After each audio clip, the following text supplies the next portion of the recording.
আমরা আজকে আসলাম আকন্দ গাছ, তথা আমরা যেটা জানি গ্রামের ভাষায় আপন গাছ। আমি আমার মতোই বলতেছি, এই আপন গাছের পাতা আমরা জানি যে অনেক উপকারী। অনেক উপকারী বলতে এটা অনেক সময় থেকে ছোট পোলাপানের যে ত্বকের সমস্যা হয়, বিভিন্ন জায়গায় অনেক সময় হচ্ছে ধুলাময়লায় খেলাধুলা করে চুলকানি হয়। হ্যাঁ, যেমন এই যে আকন্দ গাছের যে পাতার যে রসটা, যেমন দুধের মতো সাদা একটা রস আছে, এই রসটা প্রাচীন কাল থেকে বহু বছর ধরে বিভিন্ন গ্রামের মানুষেরা আসলে এগুলো ইউজ করে ব্যবহার করে আসতেছে। তাদের শরীরে বিশেষ করে ফুসফাসা, একজিমা বা চুলকানির মতো সমস্যা হইলে এইসব জায়গাতে এই গাছটা সুন্দর করে বাইটটা, এই রসটা লাগা, যার কারণে অনেকটাই তাদের চুলকানি বা এই ফুসকাসরা চুলকানি দূর হয়ে যায়। অনেকে আছে, ছোট বাচ্চা থেকে শুরু করে বৃদ্ধ পর্যন্ত অনেকে আছে যে চুলকানি বা সমস্যা, এরপরে হাঁপানি বা শ্বাসকষ্টের সমস্যা হয়। তো আমরা জানি যে এই যে আকন্দ গাছ তথা আপন হাতার যে একটা উপকারী, প্রাকৃতিক উপকারী আল্লাহ দিচ্ছে, এর মধ্যে অনেক উপকার।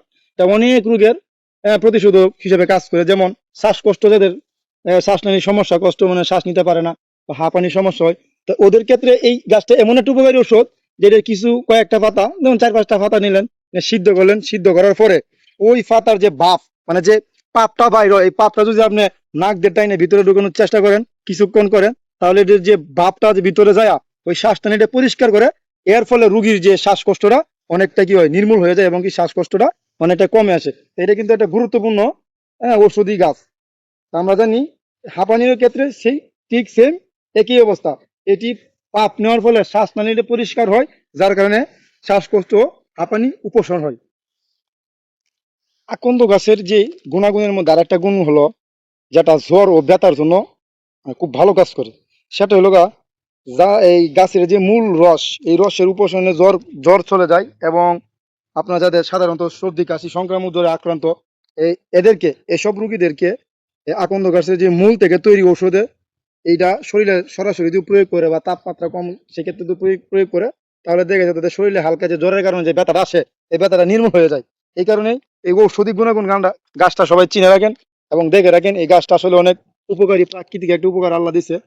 তো ভাই, সকলেই এই আপন গাছটা চিনে রাখি। যাদের এই টুকটাক সমস্যা আছে, ওরা এই আপন গাছ থেকে ইনশাল্লাহ ব্যবহার করলে সমস্যার সমাধান হবে। আর যদি কারো বেশি সমস্যা হয়, তারা অবশ্যই চিকিৎসকের পরামর্শ নেবেন।